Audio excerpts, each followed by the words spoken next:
मुझे मेरे स्वामी के पास जाना है। हाँ, इतना विशाल।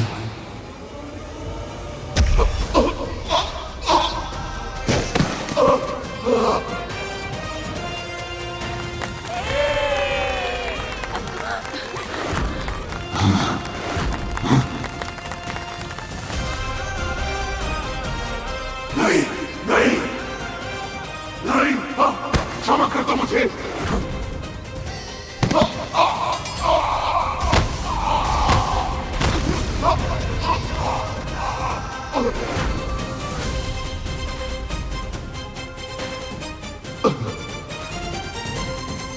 राक्षस का अंत हो गया। हमें मुक्ति मिल गई।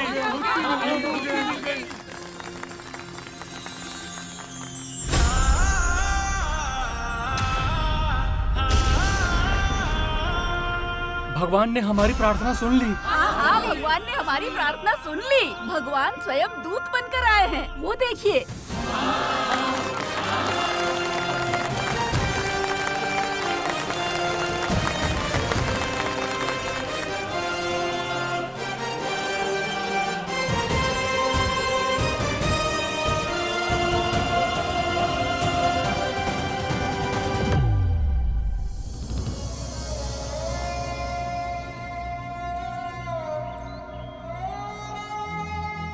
कैसे बताऊं कि मैं सोमदत्त जी को बचा नहीं पाया।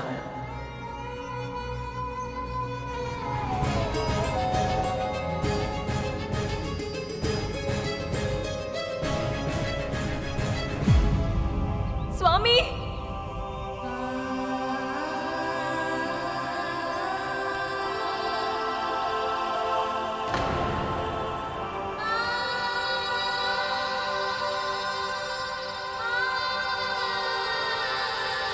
हे प्रभु विष्णु, आपने मेरा वचन व्यर्थ नहीं होने दिया। आपकी असीम कृपा है मुझ पर। इस समय मैं जीवित हूँ तो केवल आपके कारण। यदि मैं आपके किसी काम आ सकूं तो मुझे बहुत प्रसन्नता होगी। एक कार्य है जो केवल आप ही कर सकते हैं सोमदत्त जी। हाँ हाँ। मेरी माँ और विमाता ने जीवित पुत्री का व्रत रखा है। यदि आप उसके लिए मुझे मरुए का आटा देते तो। बस इतनी सी बात। जाओ लेकर आओ जल्दी।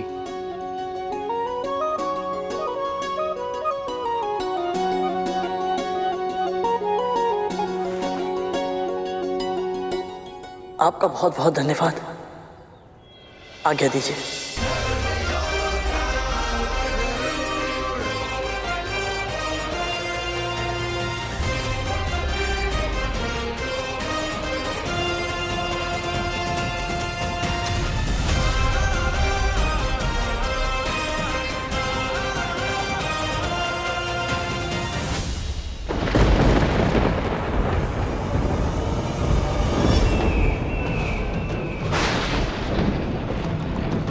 इस परछाई को देखकर मुझे पुनः भय का आभास क्यों हो रहा है?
ये तो यमदूत हैं, तो इनका आभास हो रहा था मुझे।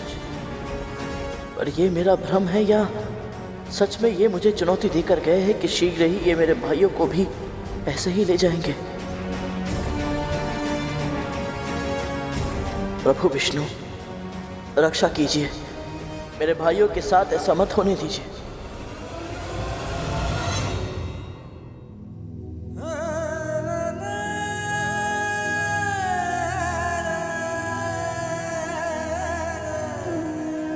इनका स्वास्थ्य तो बिगड़ता ही जा रहा है भैया। आपको क्या लगता है मां का व्रत सफल होगा? तू कल्पना भी नहीं कर सकता कालिया कि एक बड़े भाई को कितना कष्ट होता है जब उसे अपने छोटे भाई को यह कहना पड़े कि जो तू प्रश्न पूछ रहा है उसके उत्तर नहीं है मेरे पास। यही सत्य है।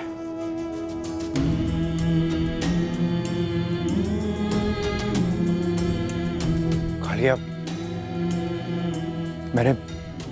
मैंने मां को ये व्रत करता हुआ आज तक कभी नहीं देखा। मैं नहीं जानता कि कल क्या होगा।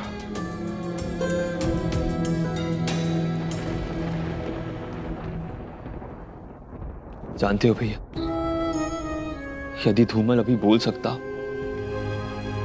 तो क्या बोलता? यही कि दासी मां भी ये व्रत रख रही हैं, इसलिए इस व्रत की सफल होने की आशा और भी अधिक है। हम सदैव इन्हें डांटते रहे भैया, किंतु एक बात तो माननी पड़ेगी, तख्तू धूमल ने जब भी कुछ कहा सत्य ही कहा। उठो सब, महाराज अनर्गल प्राप्त सुनने को तरस गया हूं मैं। वचन देता हूं तुम सबको, मैं सबको वचन देता हूं कि आज के बाद मैं किसी को नहीं सताऊंगा, किसी को तंग नहीं करूंगा।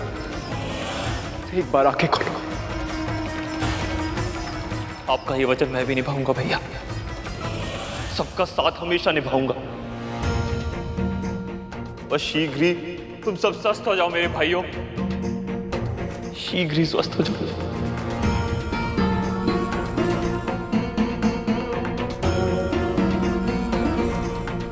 इन दोनों के मन में पीड़ा का ऐसा बवंडर उठ रहा है, तो कदरू दीदी किस दशा में होंगी?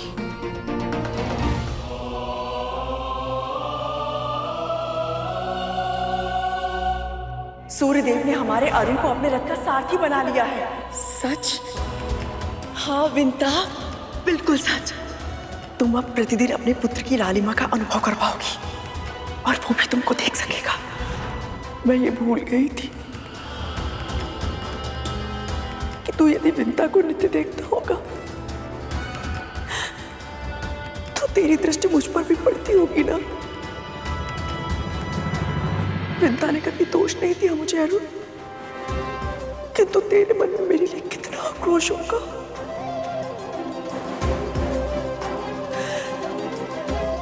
आज अपने पुत्रों की पीड़ा का अनुभव हुआ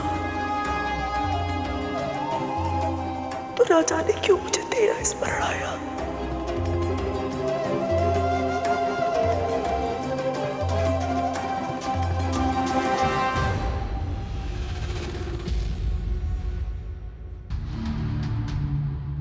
कद्रू जैसे भावुक और उसे देखकर मेरी शंका और भी बढ़ गई है।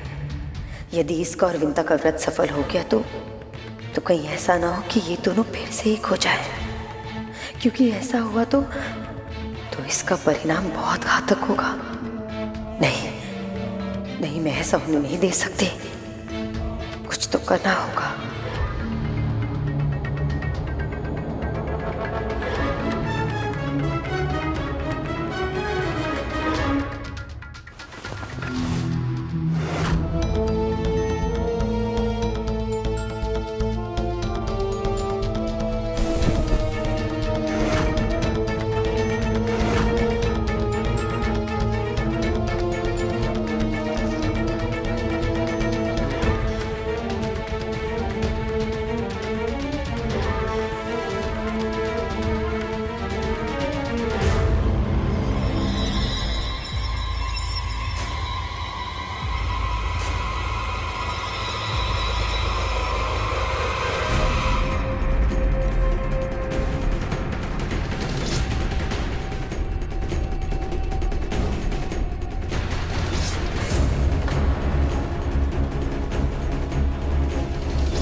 धुआं कहाँ से आ रहा है?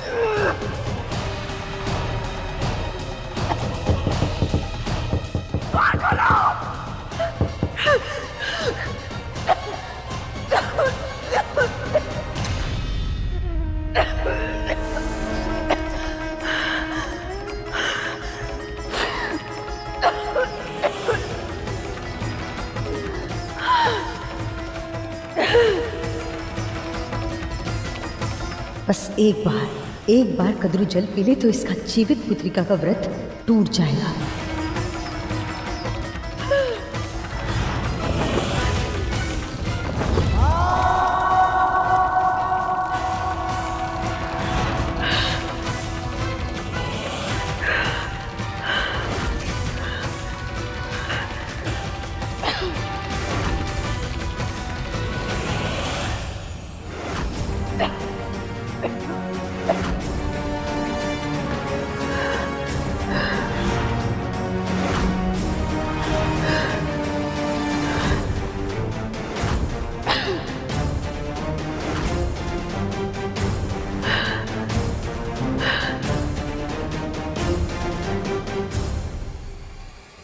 अब टूटेगा कद्रू का ये व्रत।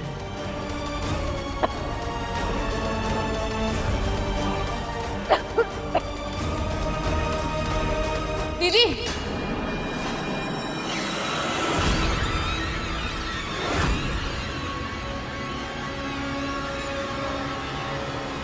ये क्या कर रही हैं आप? दीदी,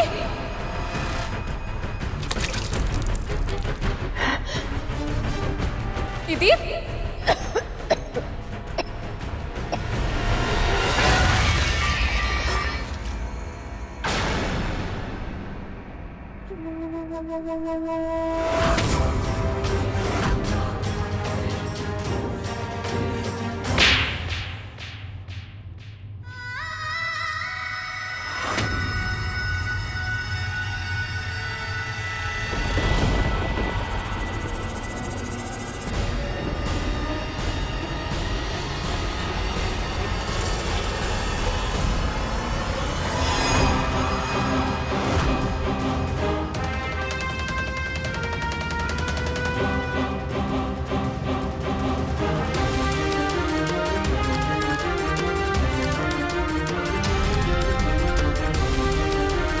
मुझे क्षमा कर दीजिए दीदी। मैं तो बस आपको निर्जला व्रत तोड़ने से रोकने का प्रयास कर रही थी। यदि आपने ये जल पी लिया होता तो आपके पुत्र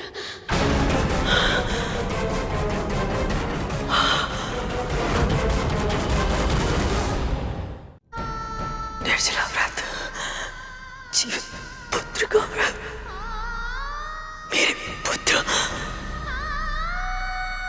आपके पुत्र ठीक हैं। आपका व्रत नहीं टूटा है दीदी।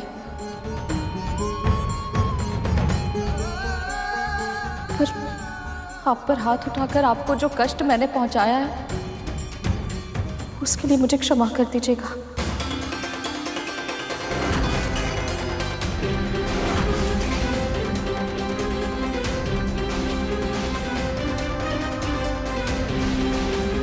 दासी माँ, इतना दुस्साहस!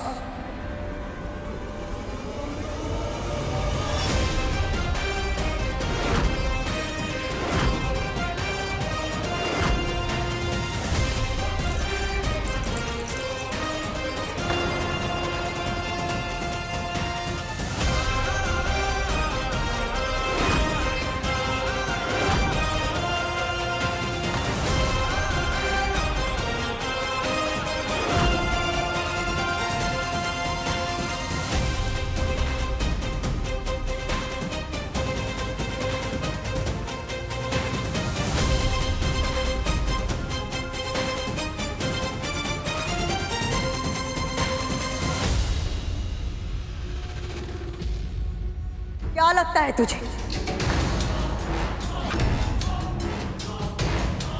तेरे घूरने से ये दोनों शांत हो जाएंगे?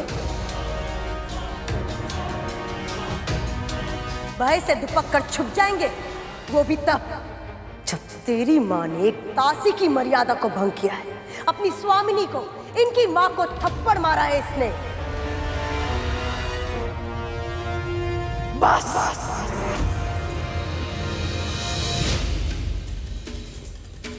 सब शांत। खतरू, इसने, इस दासी ने तुझे थप्पड़ मारा तो मुझे शांत होने के लिए कह रही है? क्षमा कर रही हूं इसे।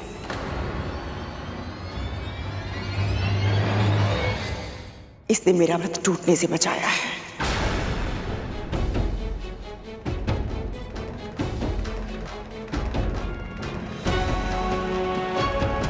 अचानक ही मुझे भीषण प्यास लग गई। सत्य कहूं तो मैंने संयम खो दिया था। यदि विंता आज मुझे नहीं रोकती तो मेरे पुत्र। किंतु माँ, आपको अचानक से इतनी प्यास क्यों लगी?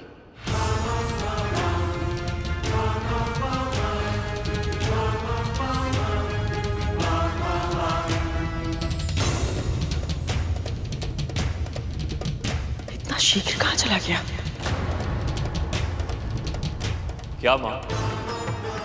धुआं। इस कक्ष में अचानक से इतना धुआं भर गया था कि मेरा सांस लेना भी असंभव हो गया था।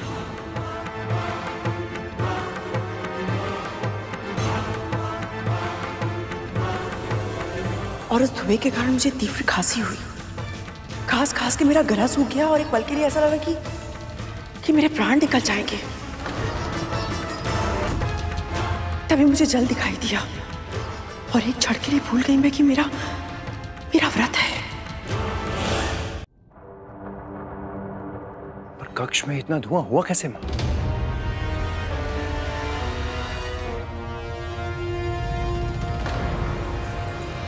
जो हुआ सो हुआ। अब हम अतीत की चिंता करेंगे तो भविष्य पीछे छूट जाएगा। हमें ये सोचना है कि हमें आगे करना क्या है। या सूर्यास्त होने को है और भोग की सामग्री का कुछ अता पता नहीं।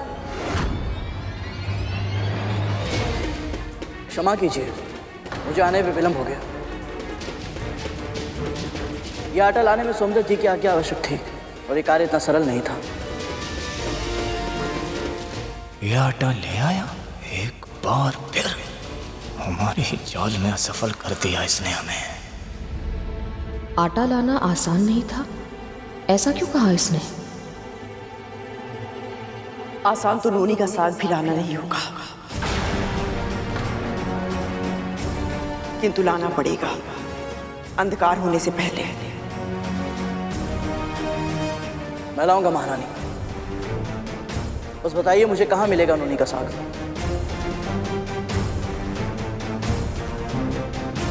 उसे लेने के लिए तुझे महर्षि अगस्त्य के आश्रम जाना होगा।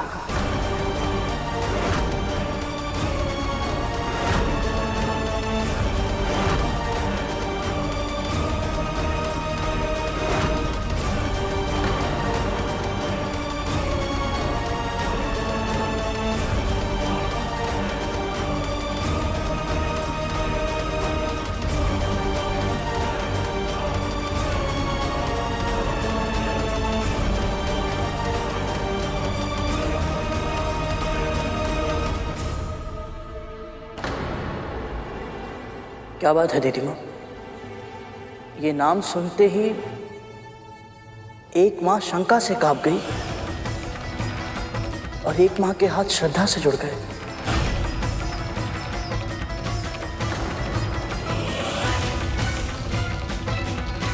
कौन है महर्षि अगस्त्य?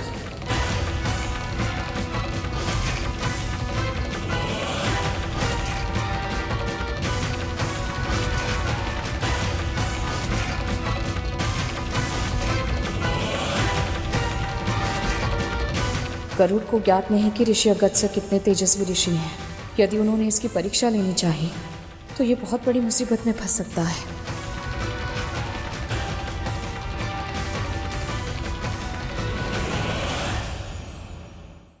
विंता, मैंने तो सुना था कि तूने अपने पुत्र को ज्ञान ध्यान की सारी बातें बताई हैं, फिर भी इसे अगस्त्य महर्षि के बारे में नहीं पता, जिसके सामने पर्वत भी झुक जाते हैं। पर्वत भी झुक जाते हैं?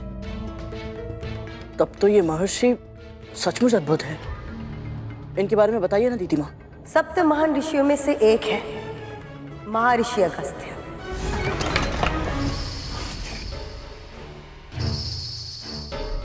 इतने शक्तिशाली हैं, इतने शक्तिशाली कि एक बार उन्होंने विशाल पर्वत को भी विवश कर दिया था अपनी आज्ञा मानने के लिए।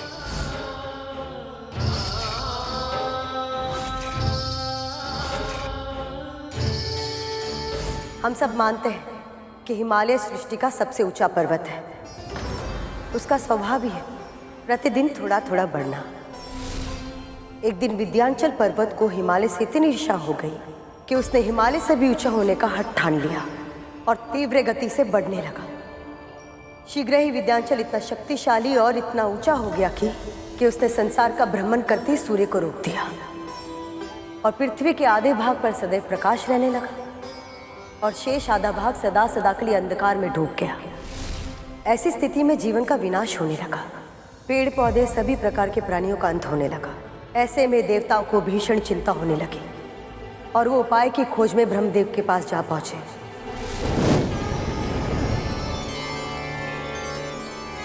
प्रणाम ब्रह्मदेव।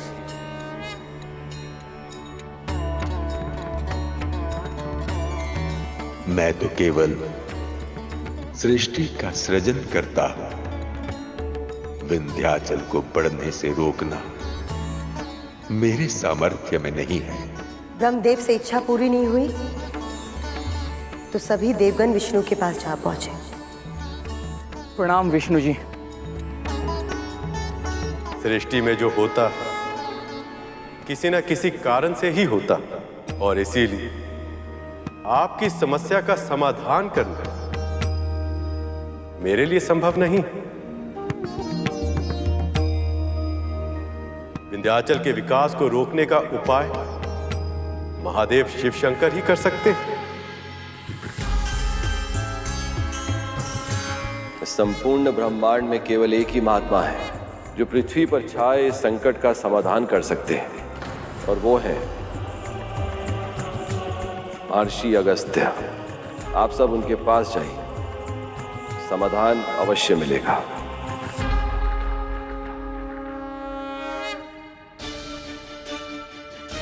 प्रणाम अगस्त्य ऋषि। विंध्याचल से भी बड़ा उसका अहंकार है।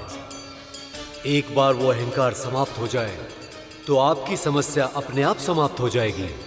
पर उसका ये अहंकार समाप्त कैसे होगा?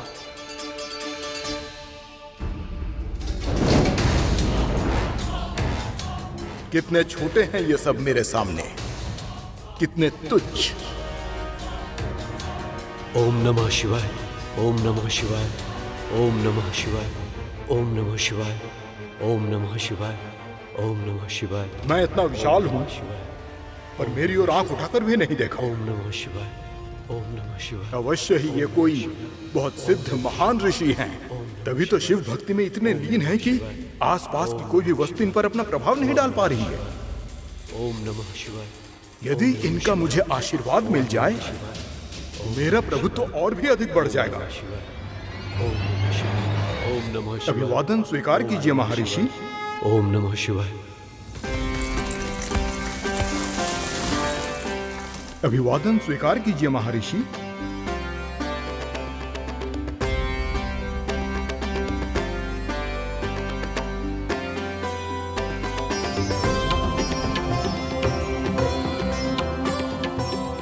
कितना मनोहर है ये सब, ये धरती, ये आकाश। इन्हीं सब से तो मेरी सुंदरता भी है। ऋषि श्रेष्ठ, मुझे दर्शन देने के लिए आपका बहुत बहुत धन्यवाद। कृपया बताएं, आपके सम्मान में मैं क्या कर सकता हूं? ऋषि अगस्त्य। मैं दक्षिण दिशा की ओर जा रहा हूं। पर्वत श्रेष्ठ, जब तक लौटकर नहीं आता हूं, आप ऐसे ही रहिएगा, दंडवत प्रणाम की मुद्रा में। यही मेरा उचित सम्मान होगा। जो आज्ञा महर्षि। महर्षि अगस्त्य ने उस दिन के बाद फिर कभी विद्यांचल पार नहीं किया। वो वहीं दक्षिण में ही बस गए, पर उनकी असीमित शक्ति का प्रमाण देता है विद्यांचल पर्वत आज भी उनकी लौटने की प्रतीक्षा में वैसे ही है, दंडवत मुद्रा में भूमि पर लेटा हुआ। पर आज वो अभिमान से रहित है और सृष्टि के विकास में अपना योगदान दे रहा है। यह तो सचमुच बहुत महान ऋषि है। इनके दर्शन करना तो सौभाग्य की बात होगी। इतना अधीर मत हो गरुड़। अभी तक उनके व्यक्तित्व के एक ही पक्ष के बारे में जाना है तुमने, पर महर्षि अगस्त्य के व्यक्तित्व में बहुत कुछ ऐसा है जो सतह से नहीं दिखाई देता। उनके बारे में जानने के लिए गहराई में उतरना होगा। तेरे पिता महर्षि कश्यप बहुत शांत है, उन्हें देखते ही शीतलता का अनुभव होता है, किंतु वहीं दुर्वासा ऋषि, जिन्हें देखते ही क्रोध की अग्नि का अनुभव होता है, किंतु महर्षि अगस्त्य इन दोनों से भी विकट है। उनका व्यवहार अप्रत्याशित होता है। वो कब क्या करेंगे, किस पर प्रसन्न होंगे, किस पर क्रोधित होंगे और किसको अपना वरदान देंगे और किसको अपना श्राप, इसका अनुमान लगाना असंभव है। पिताजी और दुर्वासा ऋषि के सामने तो सावधान रहा जा सकता है, पर जिनकी प्रतिक्रिया का कोई अनुमान न लगा पाए, उनके सामने कोई कैसे व्यवहार करे? यही भूल उन दोनों ने भी की थी। आतापी वातापी के साथ क्या हुआ था, स्मरण है ना दीदी? ये कथा तो हमने भी नहीं सुनी माँ, बताइए ना, कौन थे आतापी वतापी? आतापी वतापी दो राक्षस थे। दोनों ने संसार में अपना आतंक मचाया हुआ था। एक दिन एक व्यापारी अपने घर लौट रहा था। उसे देख आतापी वितापी ने अपना रूप बदला और मायावी शक्ति से उस व्यापारी के साथ छल किया। फिर आतापी ने बोला, लगता है आप बहुत दूर से आ रहे हैं। मैं इस बकरे को खाने ही जा रहा था, वो तो शिव की कृपा से आपके साथ भेंट हो गई। आपको खाना खाने बिना नहीं जाने दूंगा मैं यहां से। मेरी कुटिया निकट ही है, आप आइए मेरे साथ।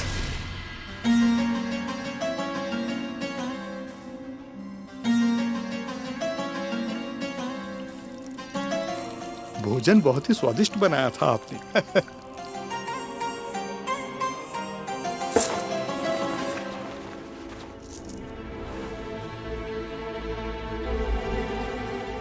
ये आपके लिए छोटी सी भेंट।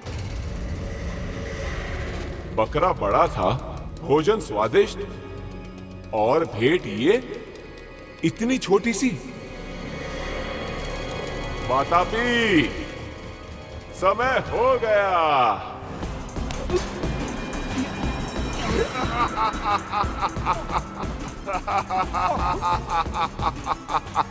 वातापी,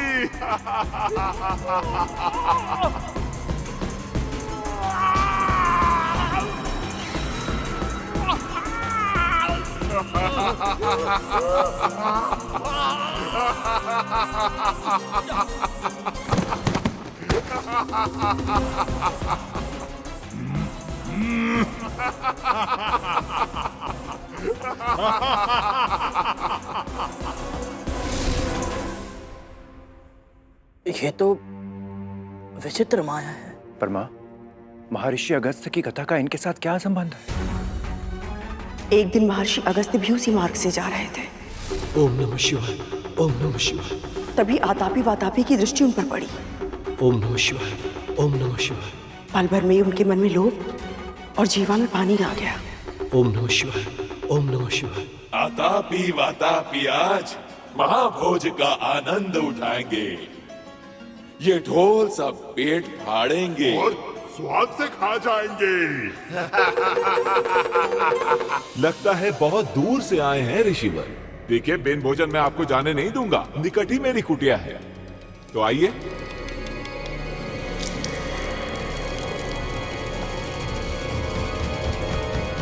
जीर्णाम जीर्णाम वातापी जीर्णाम।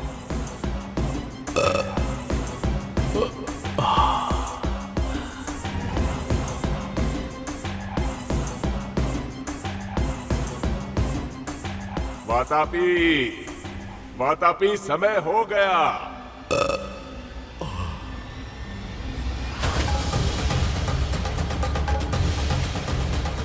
वातापी, समय हो गया। वातापी बाहर निकल। क्या किया है तूने मेरे भाई के साथ ऋषि? बता तूने क्या किया है? कहाँ है मेरा भाई? तुम्हारा भाई?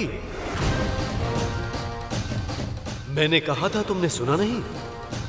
जीर्णाम जीर्णाम वातापी जीर्णाम।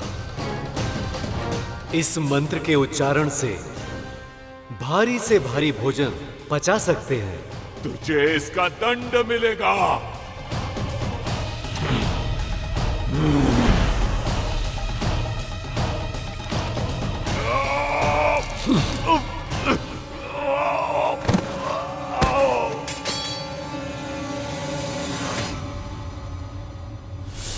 यदि अगस्त ऋषि इतने ही अप्रत्याशित हैं कि कब क्या करते हैं कहा नहीं जा सकता, तो क्या वो गरुड़ से प्रसन्न होकर इसे अपनी इच्छा से नोनी का साग देंगे? ये कार्य कठिन है, परंतु असंभव नहीं। महारानी, नोनी का साग मैं ले आऊंगा, तो भी समय से पहले।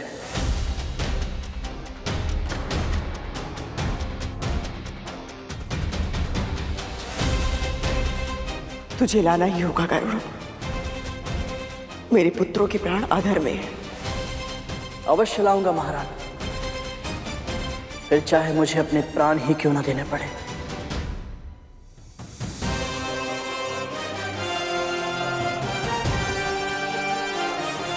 आज्ञा दीजिए।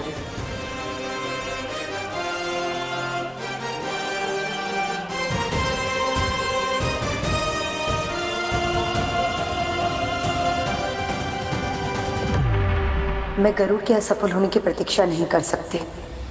मुझे स्वयं ही ये निश्चित करना होगा कि इनसे कोई चूक हो जाए और ये जीवित पुत्रिका के व्रत विफल हो जाए।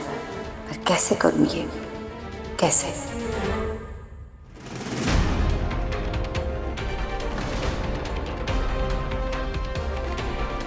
सूर्यदेव अस्त होने ही वाले हैं। मुझे शीघ्रता करनी होगी।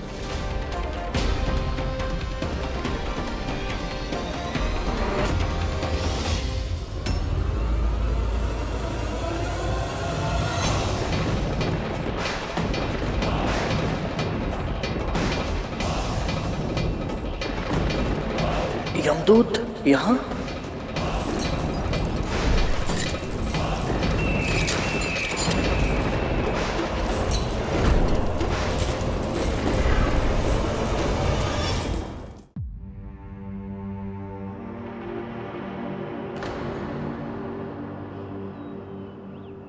क्या देख रहा है गरुड़?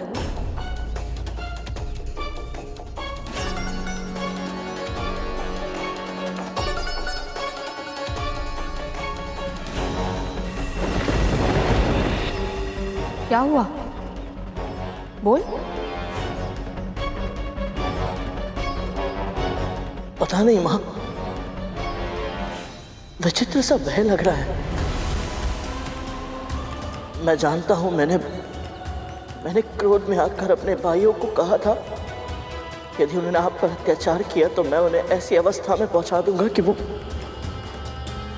वो ईश्वर से अपनी मृत्यु की कामना करेंगे।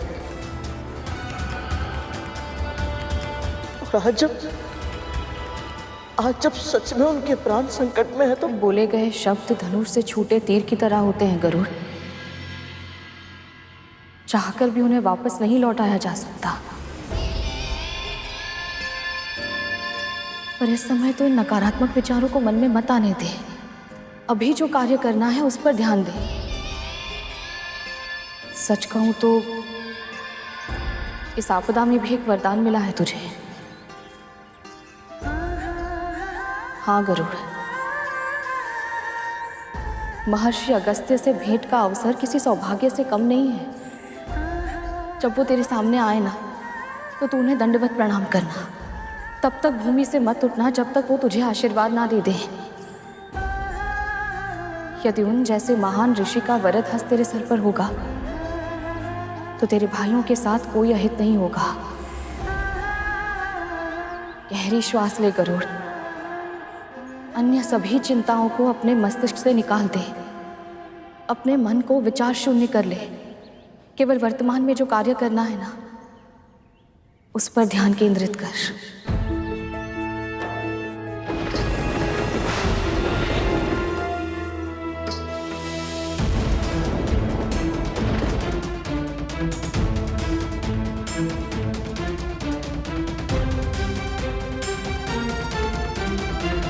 आज्ञा दीजिए मां।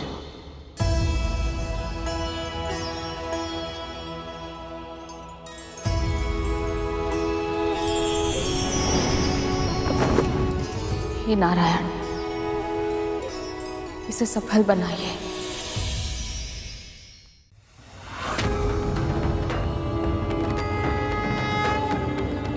महर्षि अगस्त्य से भेंट का अवसर किसी सौभाग्य से कम नहीं है। जब वो तेरे सामने आए ना, तो तू उन्हें दंडवत प्रणाम करना। तब तक भूमि से मत उठना जब तक वो तुझे आशीर्वाद ना दे दे।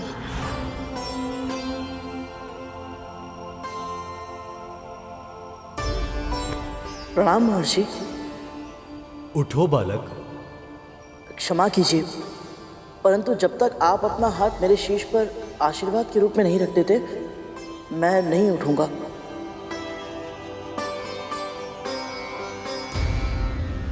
इस दासी ने तुझ पर हाथ उठाया कद्रू, और तुमने इसको तन तक नहीं दिया।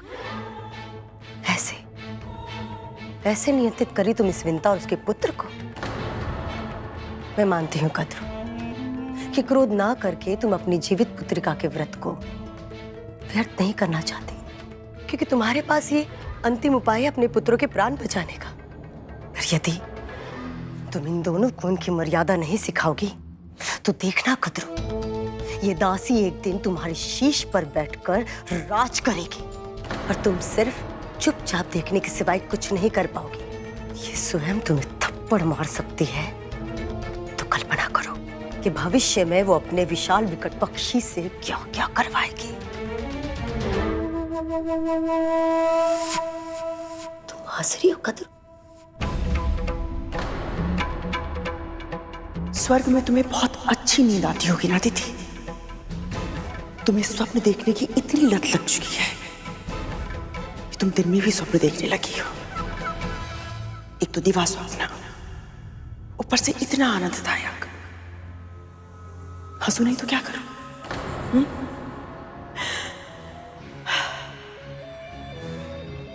मैं तो कल्पना भी नहीं कर सकती कि ये तप्पू विंता, जिसका हर दूसरा शब्द क्षमा कर दीजिए से प्रारंभ होता है, वो कभी मेरे सामने शीश उठाकर राज भी कर पाएगी। वो मेरे समक्ष एक चींटी के समान है। जैसे एक चींटी अपने भार से सहस्त्र गुणा अधिक भार उठाकर चलती है, वैसे ये भी कभी अपराध बोध का, कभी अपने वचन का, कभी अपनी अच्छाई का और कभी दया का बोझ उठाकर शीश पर लाद कर चलती है। ये मेरे सामने अपना स्वर उठाए, असंभव है। ये असंभव।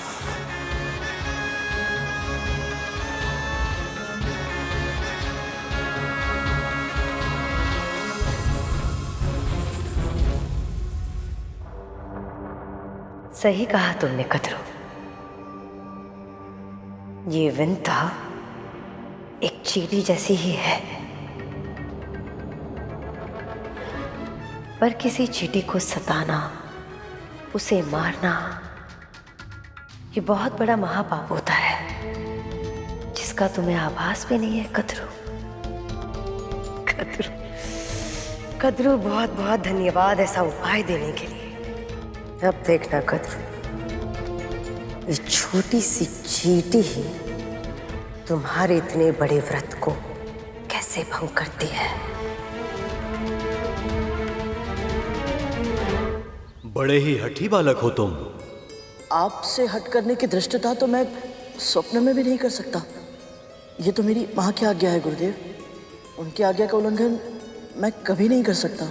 गुरुर ब्रह्मा गुरुर विष्णु गुरुर देवो महेश्वर गुरु साक्षात परब्रह्म तस्मै श्री गुरुवे नमः।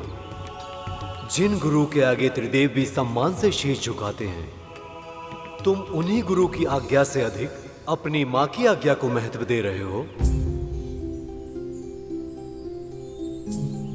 श्री गंगा जी के समान कोई और तीर्थ नहीं, श्री विष्णु के समान कोई और प्रभु नहीं, शिव के समान कोई पूज्य नहीं और मां के समान कोई और गुरु नहीं। आप मेरे समान ही हैं गुरुदेव, परंतु संसार में मां का स्थान कोई और कैसे ले सकता है भला? आप ही बताइए। तुम्हारी मां ने तुम्हें उत्तम शिक्षा दी है गरुड़।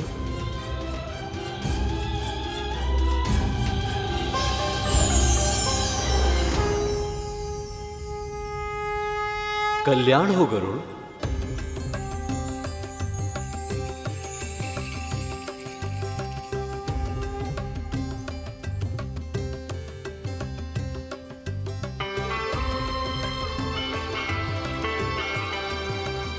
महर्षि, आप मुझे पहचानते हैं? मेरी माँ ने बताया था आप सर्वज्ञाता है, सब कुछ जानते हैं, परंतु स्वयं आपकी महानता का अनुभव करना अद्भुत है मेरे लिए। आप कैसे? जीवित पुत्री का व्रत के लिए नोनी का साग लेने आए हो ना?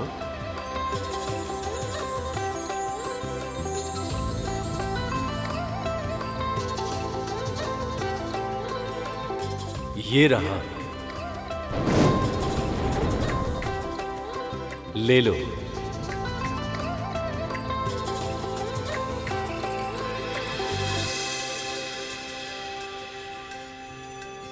आपका बहुत बहुत धन्यवाद।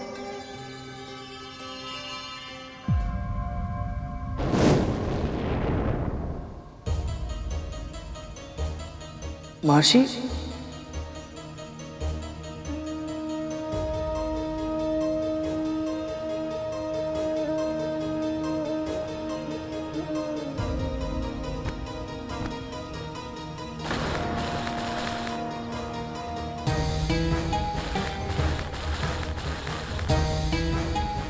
महर्षि, सही टोकरी पहचान लो और नोनी का साग लेकर जाओ।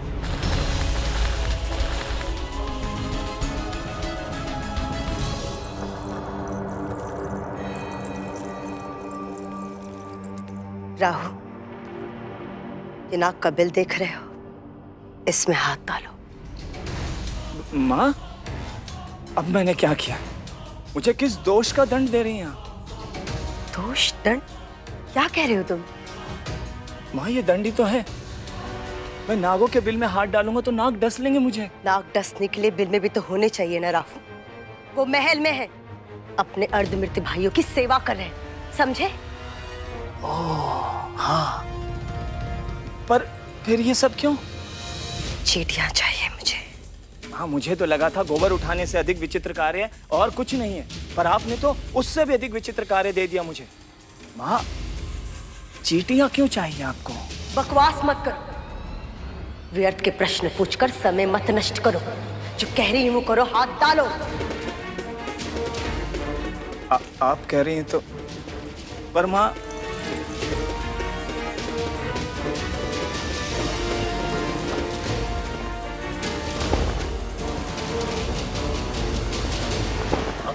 छी, माँ, चींटियां कैसे चल रही है मेरे तन पर?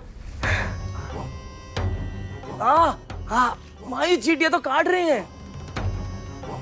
यही तो उनकी सुंदरता है, किसी भी सतह पर चलने लगती है, बिना किसी स्वर के और बिना किसी का ध्यान आकर्षित किए। चुपचाप शीघ्र करो राम।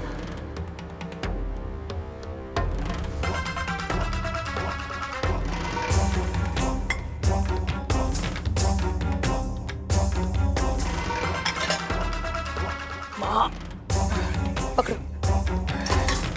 अब चलो।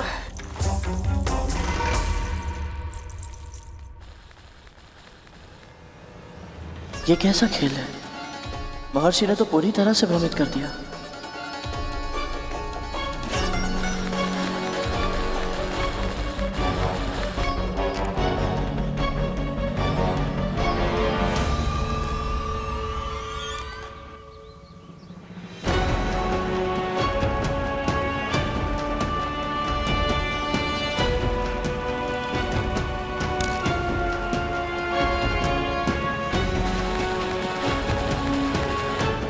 ये अंतिम अवसर है गरुड़। यदि तुमने इस बार चूक कर दी तो तुम्हें नोनी का साग लिए बिना ही लौटना होगा।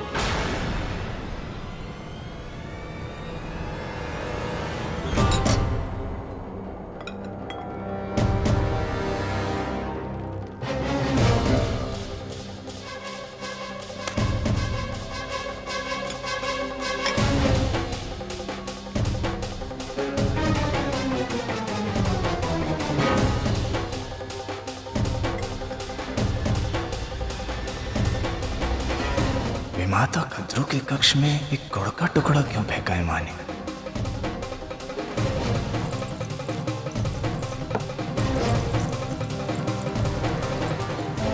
राहु, पकड़ो इसे ध्यान से।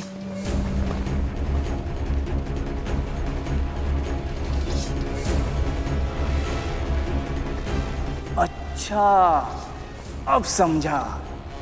विमाता कद्रू इस चटाई पर लेटेंगे और उनके भार से दबकर सारी चींटी अवश्य मर जाएंगी और उन्हें जीव हत्या का महापाप लगेगा और उनका व्रत भंग हो जाएगा। वाह माँ वाह। नहीं राहु, इतने शीघ्र प्रसन्न मत हो। इस कार्य को सफलता तब मिलेगी जब कद्रू विंता से दूर रहेगी और ये कार्य तुम करोगे। अवश्य माँ। जाओ।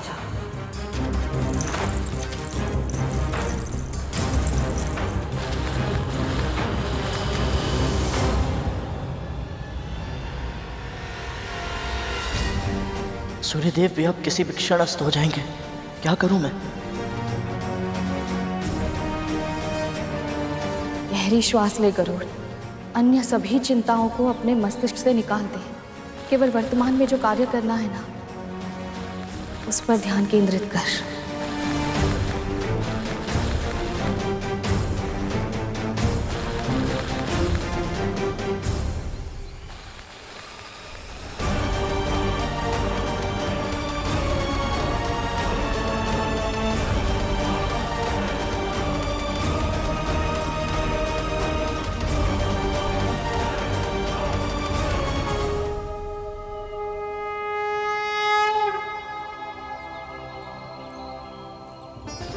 क्षमा करें गुरुदेव, मैं समझ गया। जब तक आप मुझे सिखाएंगे नहीं, मैं सही टोकरी चुनने में असमर्थ हूं। अच्छा शिष्य बनने के लिए उस व्यक्ति को सबसे पहले ये स्वीकार करना चाहिए कि उसे इस विषय का ज्ञान नहीं है और उसे सीखने की आवश्यकता है। व्यक्ति में विनय का गुण हो तभी वो ज्ञान प्राप्त कर सकता है। अब तुमने अपनी अज्ञानता को स्वीकार कर लिया है तो मैं तुम्हें वो सभी विद्याएं जिनका ज्ञान मुझे है वो सब अवश्य तुम्हें सिखाऊंगा। किंतु अभी ये लो, ये नोनी का साग अपनी मां के लिए ले जाओ।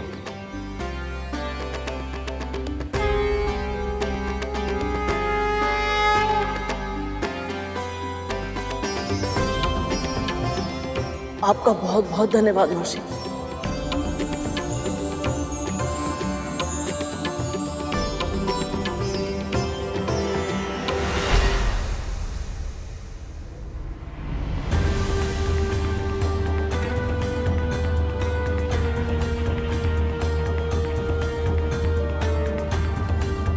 तुम गुरु से तब तक कुछ प्राप्त नहीं कर सकते जब तक कि तुम गुरु दक्षिणा न चुका दो।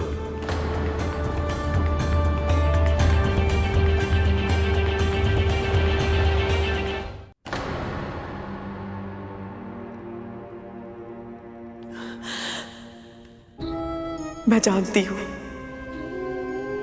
आज तुम सब बहुत कष्ट में हो। जीवन के लिए इतना संघर्ष करना होगा, कभी सोचा भी नहीं होगा तुम सबने।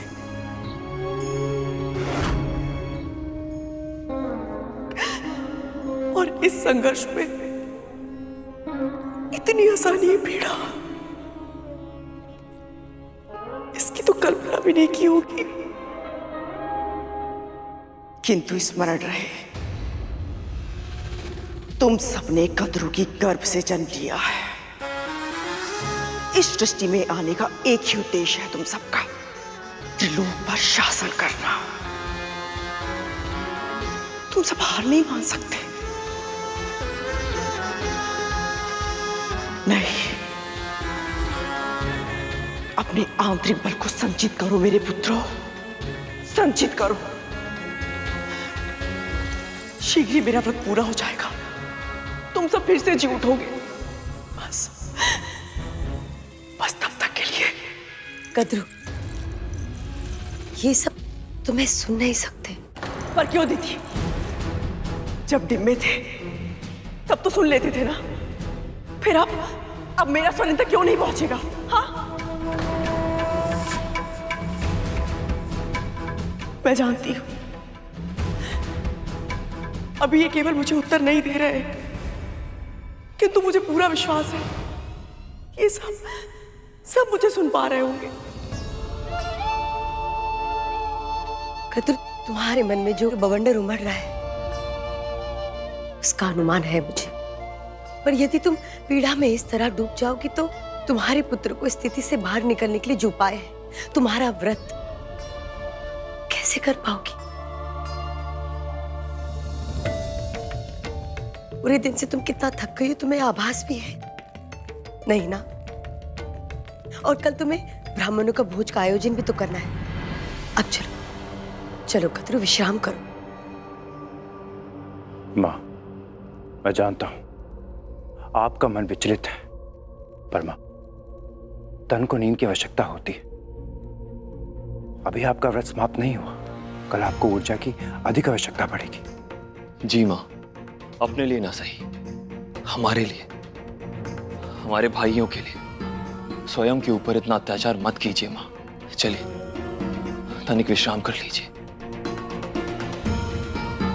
चलिए माँ।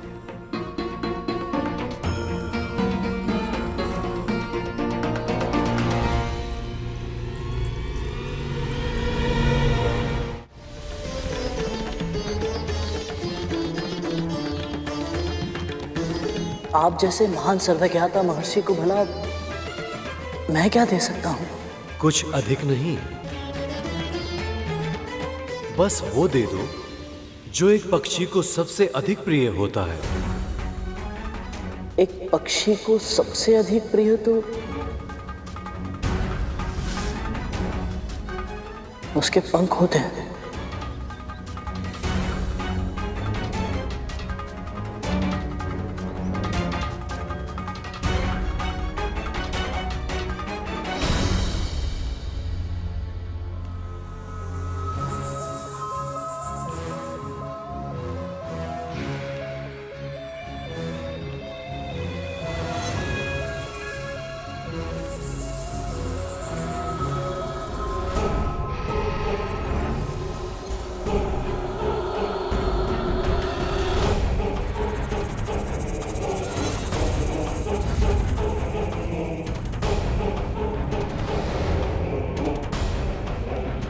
जैसे ही कद्रू इस आसन पर विश्राम करेगी, उसके भार से अनेक चींटियां मर जाएंगी और जीवित हत्या के दोष में उसके जीवित पुत्रिका का व्रत टूट जाएगा।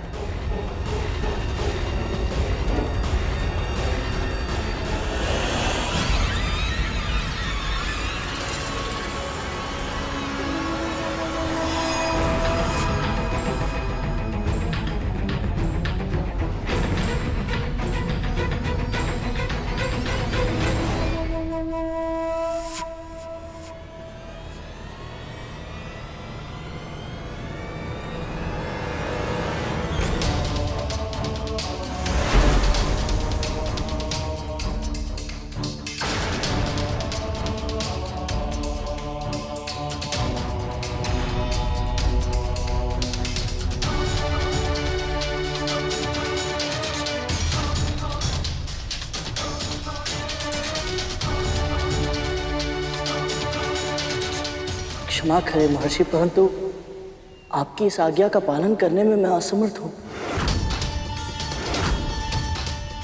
मुझे लगा था तुम में इतने संस्कार तो अवश्य होंगे कि तुम अपने गुरु का सम्मान करोगे, अपने कर्तव्यों का पालन करोगे और अपने वचन को पूरा करोगे। पर तुमने मुझे निराश किया है गरुड़। नहीं नहीं गुरुदेव, मुझे क्षमा कीजिए। मेरे कहने का ये अर्थ नहीं था कि मैं आपको गुरु दक्षिणा नहीं देना चाहता। मेरा तात्पर्य तो बस ये है कि मैं चाहकर भी आपको दक्षिणा नहीं दे पाऊंगा। मेरे ये पंख बहुत शक्तिशाली है गुरुदेव। कोई भी साधारण तलवार इन्हें काट नहीं सकती। ये कोई साधारण तलवार नहीं है गरुड़। जहां इच्छा होती है वहां साधन अपने आप उत्पन्न हो जाते हैं गरुड़। इस संसार में ऐसी कोई वस्तु नहीं जिसके सामने इस तलवार की धार हार जाए।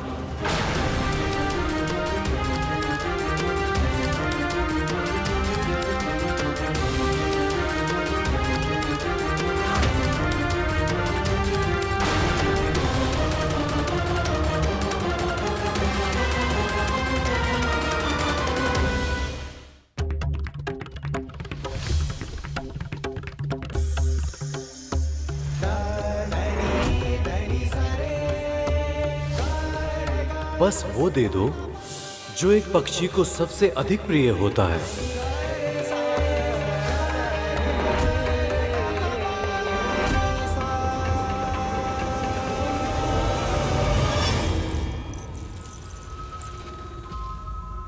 प्रभु, आपसे कुछ नहीं छुपा है।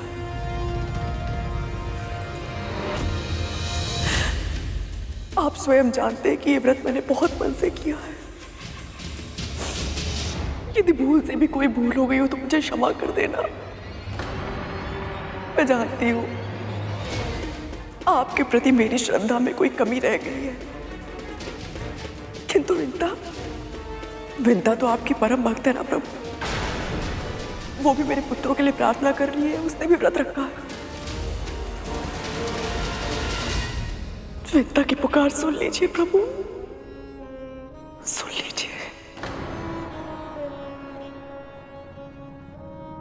क्योंकि यदि मेरे पुत्र को कुछ हुआ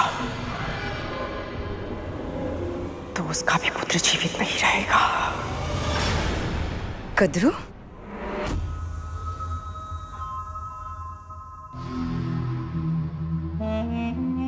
कद्रू, मैंने तुम्हें विश्राम करने के लिए कहा था ना। अवश्य करूंगी, किंतु जाप करने के बाद।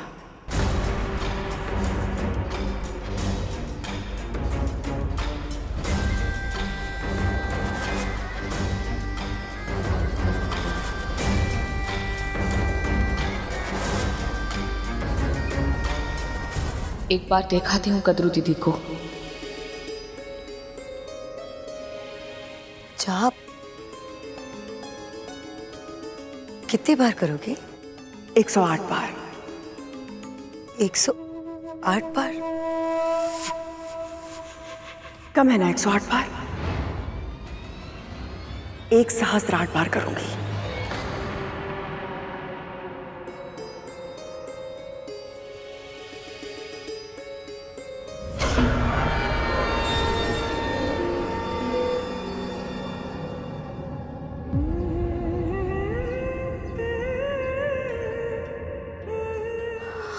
बहुत बहुत धन्यवाद प्रभु।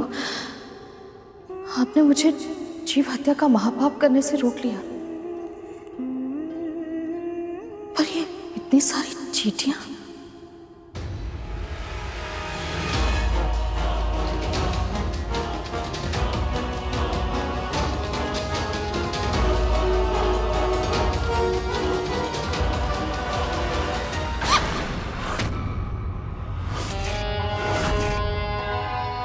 कुछ खाने को मिलेगा विमाता? हाँ,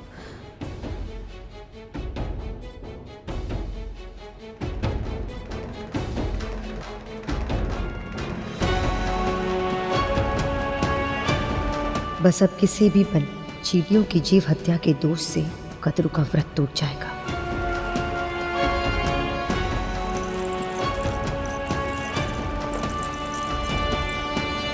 ये तो चटाई के कोने पर जाप करने बैठ गए, जहाँ चींटियां है ही नहीं। यदि इसका व्रत पूरा हो गया तो मेरी सारी योजना व्यर्थ हो जाएगी।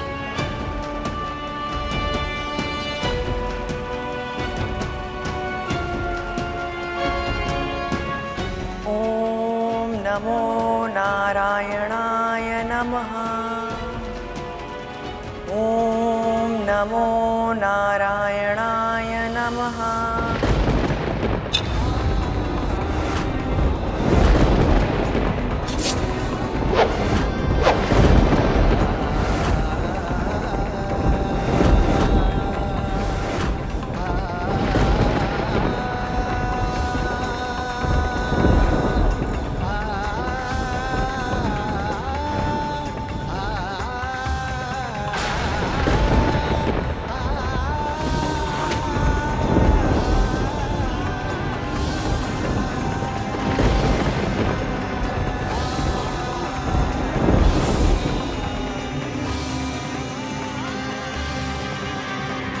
आप फिर से अरुण भैया के जन्म के दिन के बारे में सोच रही है ना माँ?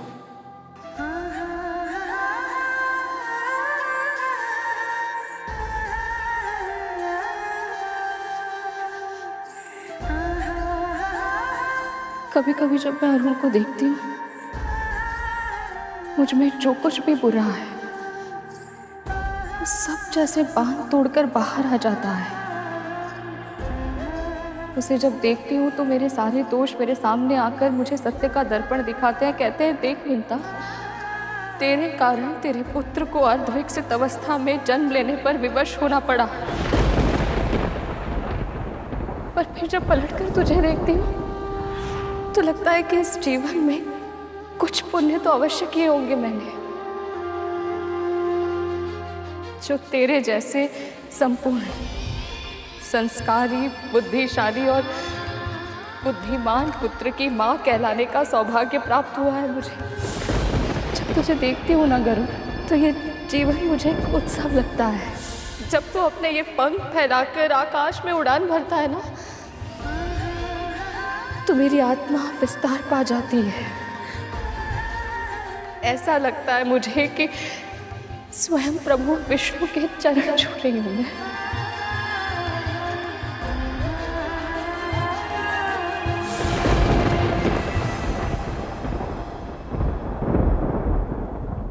पंख कट गए तो मैं अपनी माँ को दास्ता से मुक्त कैसे करा पाऊंगा? अपने भाइयों को दिया वचन कैसे निभा पाऊंगा? पिताजी की आशाओं को पूरा कैसे कर पाऊंगा?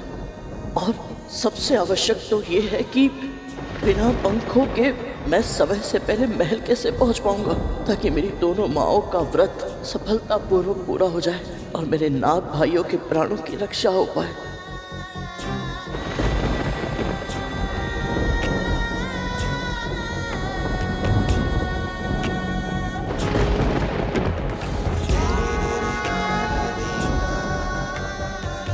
ओम श्री मात्रे नमः।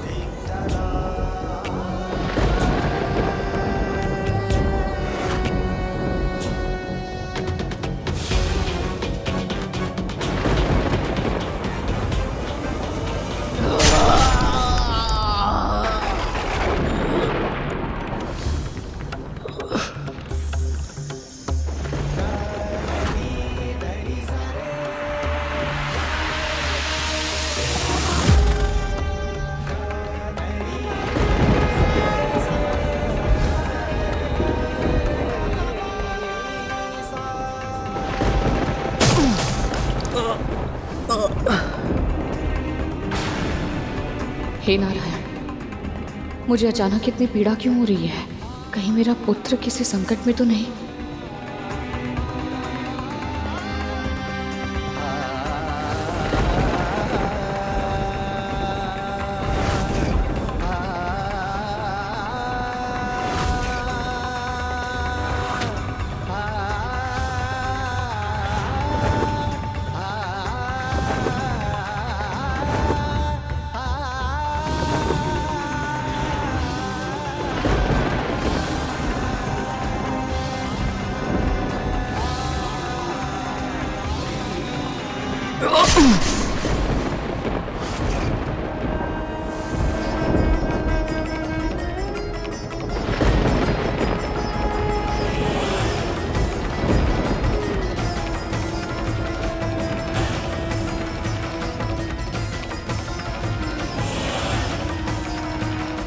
आपको वचन देता हूँ भैया, मैं माँ को दास्ता से मुक्त अवश्य कराऊंगा।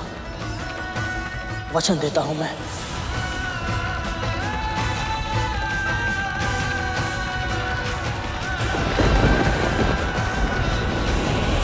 पुत्र गरुड़, अपने उद्देश्य को भूलकर तुम यहां क्यों रुक गए? एक बार किसी कार्य को करने का निश्चय कर लो तो फिर मन को भटकने नहीं देना चाहिए।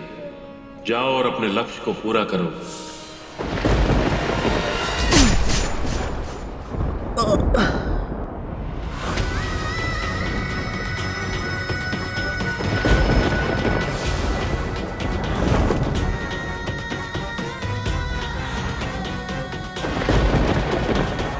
महारानी, मैं नोनी का साग समय से पहले ले आऊंगा, फिर चाहे मुझे अपने प्राण ही क्यों ना देने पड़े।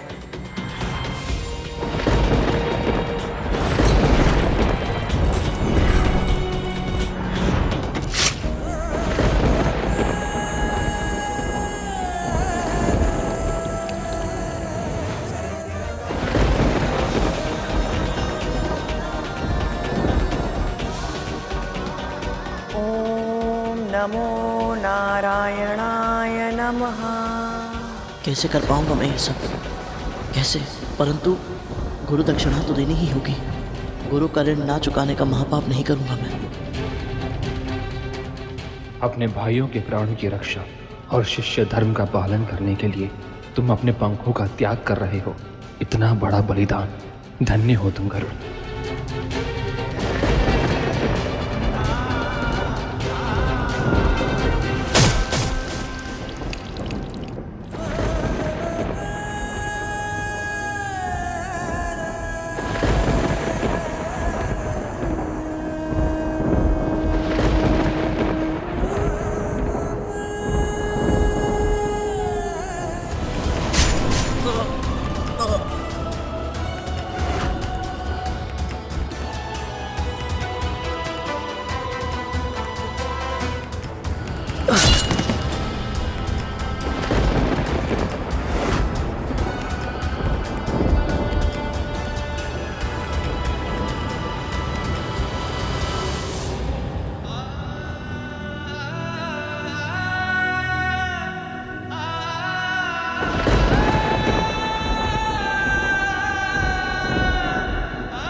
ये कैसा न्याय है स्वामी?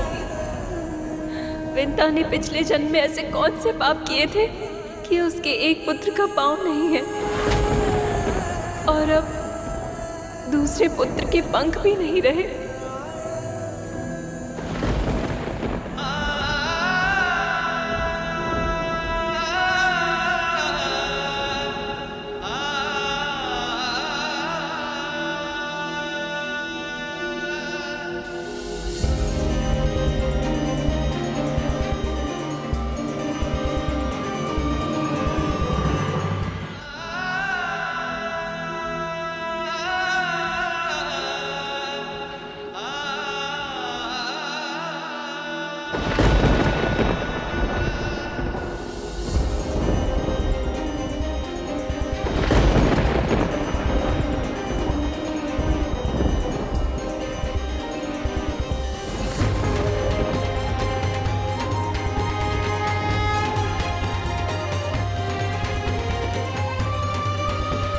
ये तूने क्या किया भाई?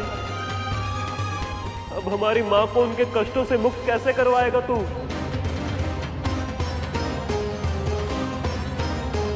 तुमने अपना वचन निभाकर अपने हाथों से ये पंख काटकर मुझे प्रसन्न किया है गरुड़। मैं तुम्हारी गुरु दक्षिणा स्वीकार करता हूं।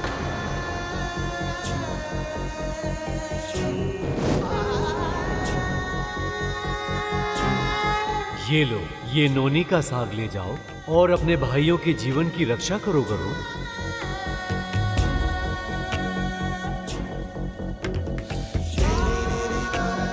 मैं तो बस कुछ ही क्षणों के लिए गरुड़ से मिली थी स्वामी।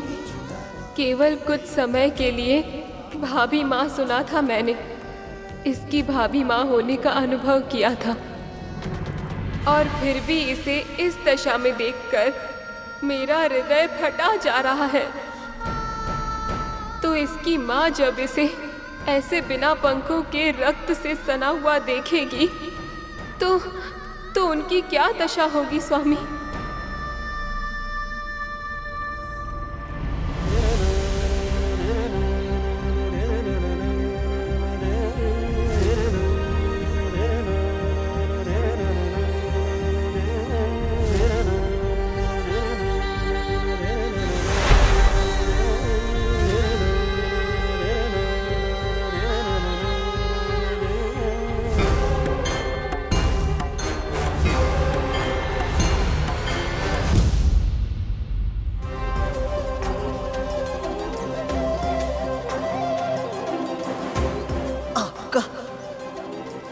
बहुत बहुत धन्यवाद गुरुदेव। आज्ञा दीजिए।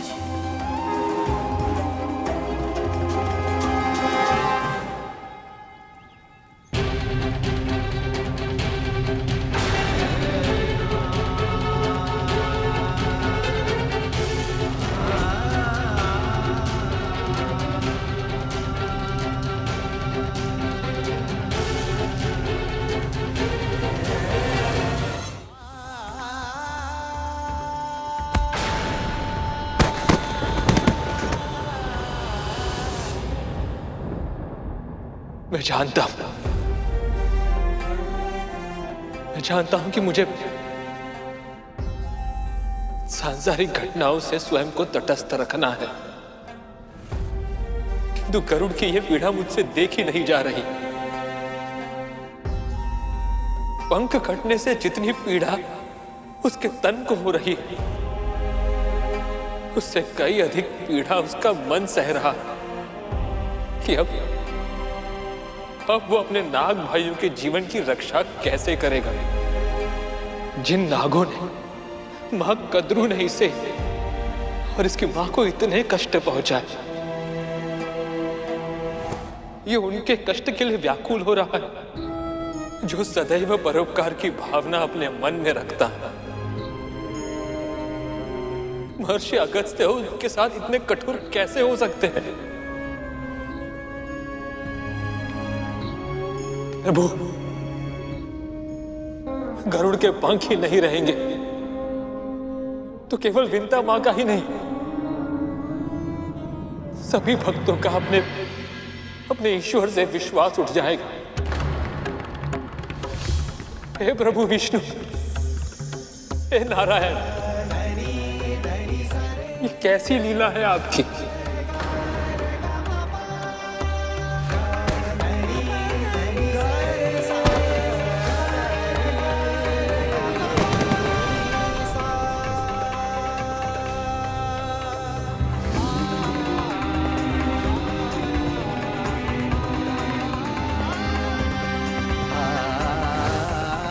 तो क्या बिना पंखों के मेरे तन में तनिक भी शक्ति नहीं है?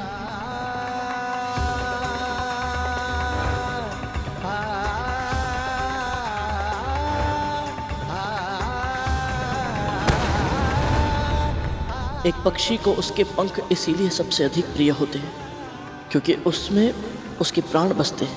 अब पंख नहीं रहे तो मेरे प्राण भी नहीं रहेंगे।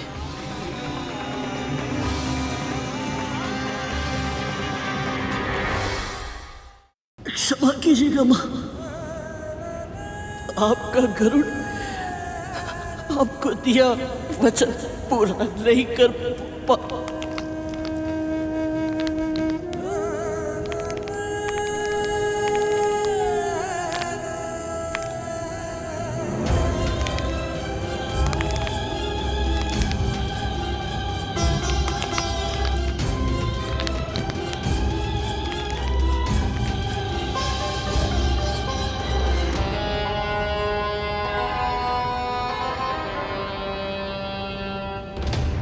विमादा,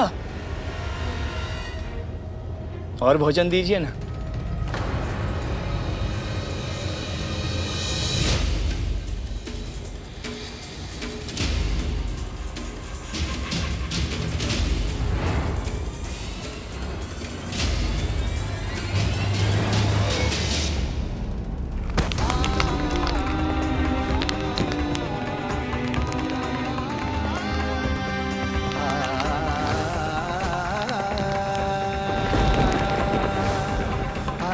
ये कैसी लीला है आपकी, इतनी अच्छी मंशा से कर्म करने के बाद भी इस निर्दोष बालक के साथ इतना बड़ा अत्याचार क्यों?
जिसे मात्र पितृ भक्ति का उदाहरण बनना हो, प्रभु विष्णु का परम भक्त कहलाना हो, जिसकी नियति में आकाश का इंद्र बनना हो, भला मैं उसके पंख कैसे छीन सकता हूँ? समय आने पर मैं तुम्हें प्रशिक्षित अवश्य करूंगा पक्षीराज, ताकि तुम्हारी कुंडलिनी जागृत हो और तुम अपने जन्म लेने का उद्देश्य पूरा कर सको। शीघ्र ही तुमसे भेंट होगी। अब जाओ, तुम्हारा कल्याण हो पुत्र।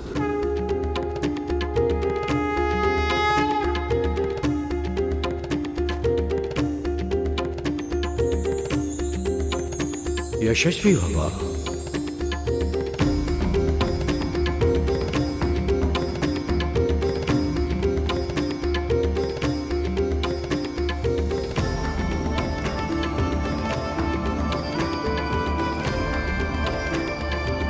अब मैं जाकर ये नोनी का साथ माताओं को दूंगा ताकि वे अपना व्रत पूर्ण कर पाए और मेरे नाथ भाई शीघ्र ही स्वस्थ हो जाए।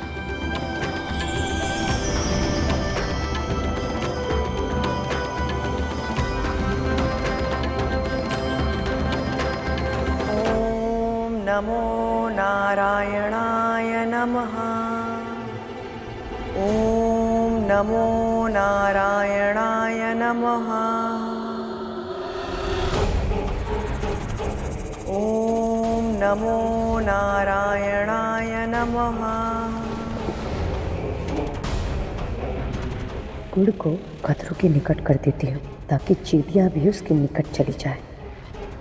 ओम नमो नारायणाय नमः। ओम नमो नारायणाय नमः।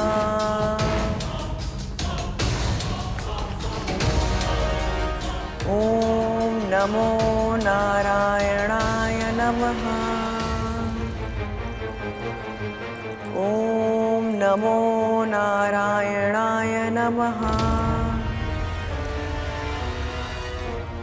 अब देख कद्रू, तेरे नारायण भी तुझे इस हत्या के पाप से बचा नहीं पाएंगे।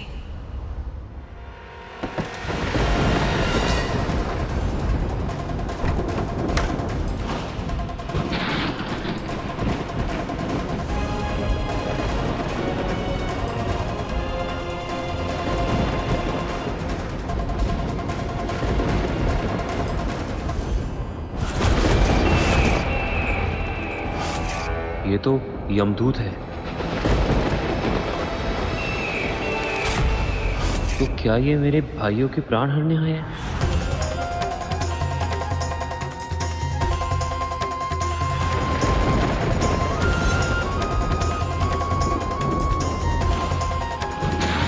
कालिया,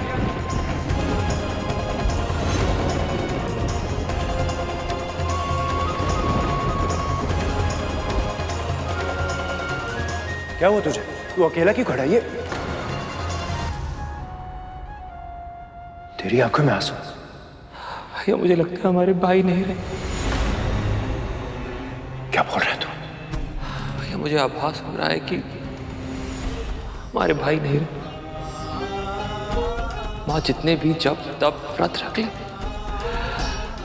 अब बहुत देर हो चुकी है भैया। और पता है भैया, अभी मैंने उसे भी देखा। किसे देखा? उसे।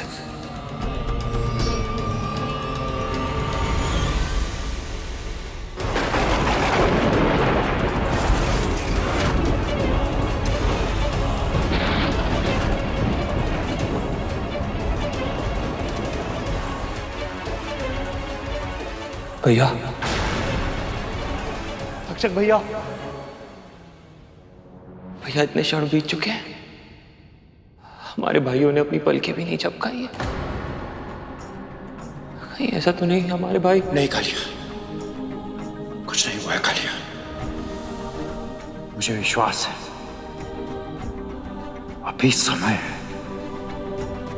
आशा शेष है। अभी ये हमारी मां का जब तप और व्रत का परिणाम है कि यमदूत महल के इतने निकट होते हुए भी महल के अंदर प्रवेश नहीं कर पाया। और यदि हमारी मां का व्रत सफल हुआ तो ये कभी महल में प्रवेश नहीं कर पाएगा कालिया। सत्य क्या भैया आपने? बस एक बार हमारे भाई स्वस्थ हो जाए, उस गरुड़ को ऐसा दंड दूंगा कि उसकी आत्मा कांप उठेगी। क्या हुआ? कुछ काटा भैया।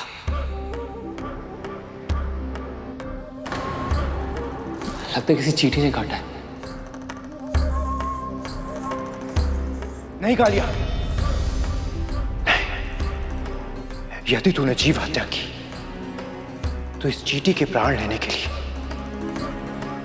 उस यमदूत को महल में प्रवेश करने का अवसर मिल जाएगा। और एक बार ये प्रवेश कर गया तो सही कहा भैया आपने, सही कहा। पर ये एक चींटी नहीं है, ये तो चींटियों का समूह है। ये आ कहां से रही है? ये जा कहां रही है?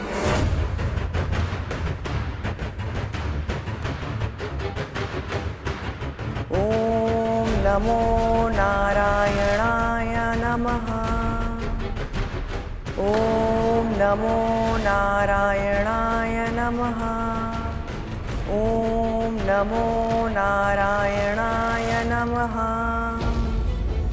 कद्रू दीदी का जाप समाप्त होने वाला होगा, मैं देख कर आती हूँ।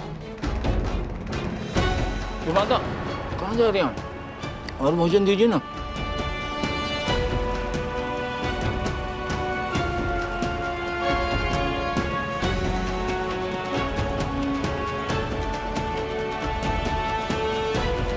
ओम नमो नारायणाय नमः। बस किसी भी तरह से कद्रू से जीव हत्या हो जाए और उसका ये जीवित पुत्रिका का व्रत टूट जाए।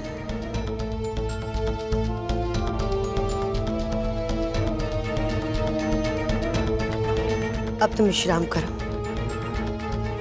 लाओ माला मुझे दे दो।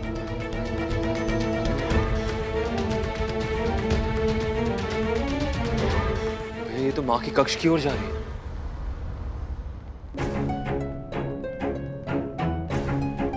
ये दोनों इतनी शीघ्रता में कहाँ जा रहे हैं? सब ठीक तो है?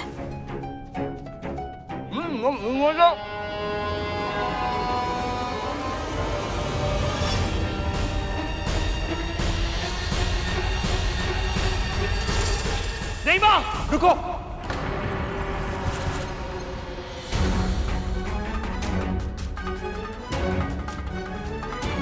आपके कक्ष में चींटियां हैं। झरोखे से सीधा आपकी चटाई के नीचे आई।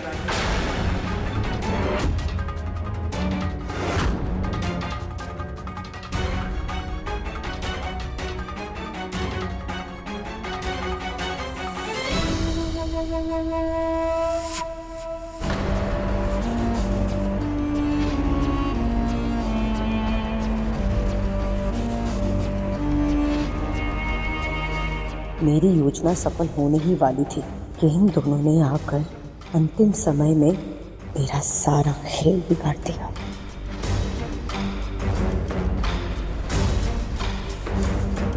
ये देखिए माँ,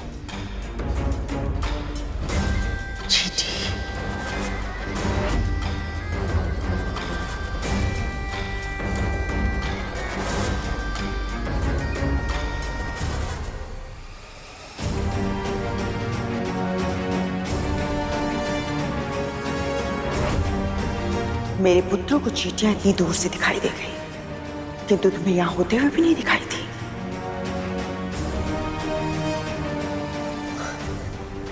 खतरू, तुम इतनी सुंदरता से माला जप रही थी, मैं बस तुम्हें देखती रह गई। समय इसके साथ है, क्योंकि इस समय से कुछ नहीं कह सकती मैं। क्रोध में कहे अपशब्दों से व्रत टूटने का भय है।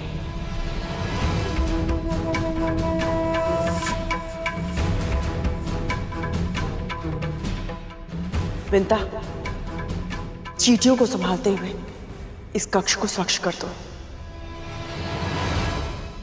समय अपने विरुद्ध हो तो हमें अपनी भावनाएं, मन की इच्छाएं मन में ही मारनी पड़ती है। अब मैं समझी कि ये सब विंता के लिए कितना कष्टप्रद होता होगा।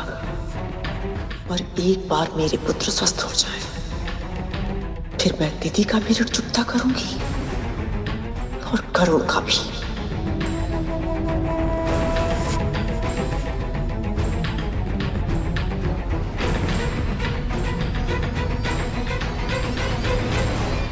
बस अब गरुड़ शीघ्र ही नोनी का साग ले आए ताकि आगे के अनुष्ठान की तैयारी हो सके।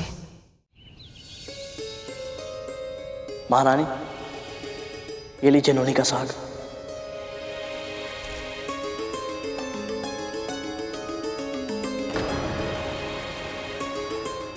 तू नोनी का साग ले आया? वो भी महर्षि अगस्त्य से? इतनी शीघ्र? कैसे? हाँ गरुड़,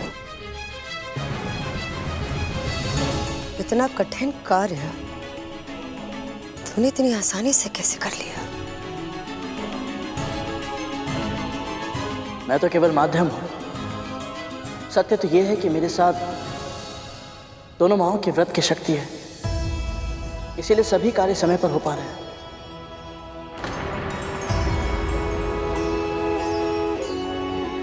अब सभी बाधाएं दूर हो गई हैं मां। अब तो व्रत का भोग बन पाएगा ना मां? अब आप मुझे ये बताइए कि मुझे अब क्या करना है? तो कुछ नहीं करेगा। जो करना है मैं करूंगी। कुछ ही क्षण में सूर्योदय होने को है। विंता और कद्रू को सूर्य को अर्घ देकर ब्राह्मणों को भोजन कराना होगा, तब जाकर उनका व्रत पूर्ण होगा। और ब्राह्मणों को निमंत्रण देने मैं जाऊंगी ताकि वो यहाँ आकर भोजन कर सके। नहीं दीदी माँ, मेरे होते हुए भला आप क्यों कष्ट करेंगे?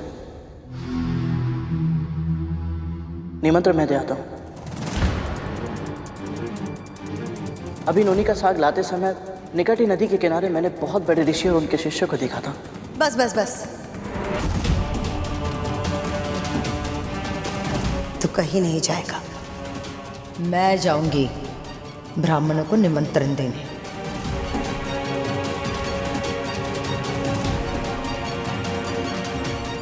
दीदी सही कह रही है गरुड़। तुम अर्घ और भोग की तैयारी करने के लिए अपनी माँ के साथ जाओ।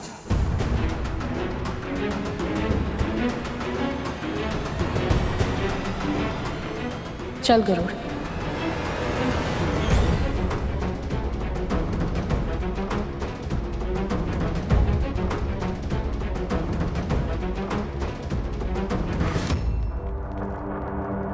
वाह, अब कौन सी चाल चल रही है आप? ये सब सूर्य उदय होने की प्रतीक्षा कर रहे हैं, पर ये मूर्ख जानते नहीं कि स्वर्ग के सिंहासन पर मेरा पुत्र बलि बैठा है। चांद सूरज तो क्या, हर देवता, प्रकृति का हर तत्व मेरे पुत्र के नियंत्रण में है। बलि, मेरे पुत्र, मैं तो बस इतना चाहती हूँ कि सूर्य शीघ्र उठ जाए, ताकि विंता और कद्रू को अपनी व्रत की तैयारी करने का समय ना मिले। और अगर सही समय पर उसने सूर्य को आग्रह नहीं दिया तो उसका व्रत टूट जाएगा और सारा का सारा दोष आएगा उस गरुड़ पर। हमारे दो बड़े शत्रुओं में से एक शत्रु का अंत हो जाएगा और दूसरा शक्तिहीन। सोचो बलि, सोचो, असुरों का एक रक्त बूंद भी नहीं बहेगा। बलि, ये बहुत ही उत्तम अवसर है, हमें इसे चुन लेना चाहिए। क्योंकि मुझ में सामर्थ्य है, इसलिए सूर्य को विवश कर दूं। आप तो जानते हैं माँ, समय और सूर्य एक दूसरे के साथ जुड़े हुए हैं। दोनों की कार्य प्रणाली में तनिक सा हेर फेर भी समय और स्थान का संतुलन नष्ट कर देगा। यदि ऐसा हुआ माँ, तो वर्तमान समस्याओं से कई गुना अधिक जटिल समस्याएं हमारे समक्ष उत्पन्न हो सकती हैं।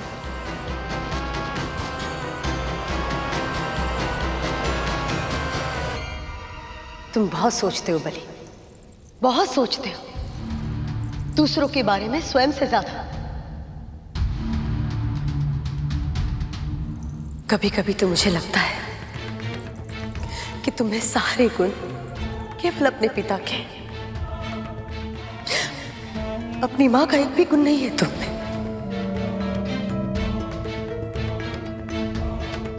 मैं आपको दुखी नहीं करना चाहता हूं, किंतु आप जो कह रही हैं वो भी उचित नहीं है। समय के चक्र में विघ्न डालने का प्रभाव न केवल विमाता, विनेता और कद्रू के व्रत पर पड़ेगा, बल्कि न जाने कितने महान ऋषियों की तपस्या पर भी इसका दुष्प्रभाव पड़ जाएगा। और माँ, इस समय स्वयं महर्षि दुर्वासा अपने शिष्यों के साथ उसी स्थान में है। यदि सूर्योदय होने के समय में हुए इस फेरबदल से उन्हें क्रोध आ गया तो जो होगा देखा जाएगा बलि। पर यदि वो के हेर फेर में पड़ कर रह गए ना, तो कभी भी किसी भी अवसर का सदुपयोग नहीं कर पाओगे। सत्य तो यह है बलि कि जब से तुम इस सिंहासन पर बैठे हो, तुमने ऐसा कोई भी कार्य नहीं किया जिससे समस्त संसार को यह पता चले कि स्वर्ग में अब देवताओं का नहीं, असुरों का राज है। बलि, यह अवसर हमारे सामने वरदान बनकर है और संसार को बता दो कि बलि कितना शक्तिशाली है।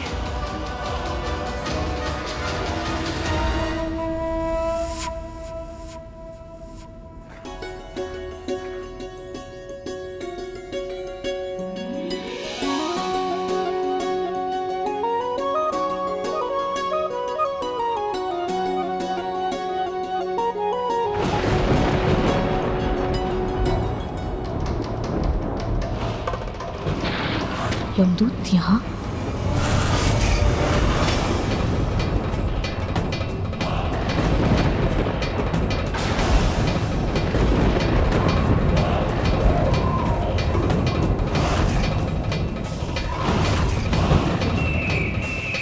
कहीं कोई अनहोनी का संकेत तो नहीं है?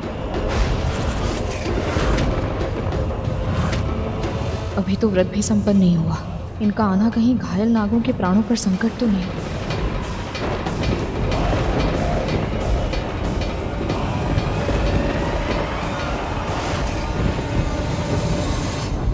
पक्षीराज गरुड़ के साहस भरे कारनामे देखने के लिए चैनल को सब्सक्राइब करें और साथ ही बेल आइकॉन दबाना न भूलें।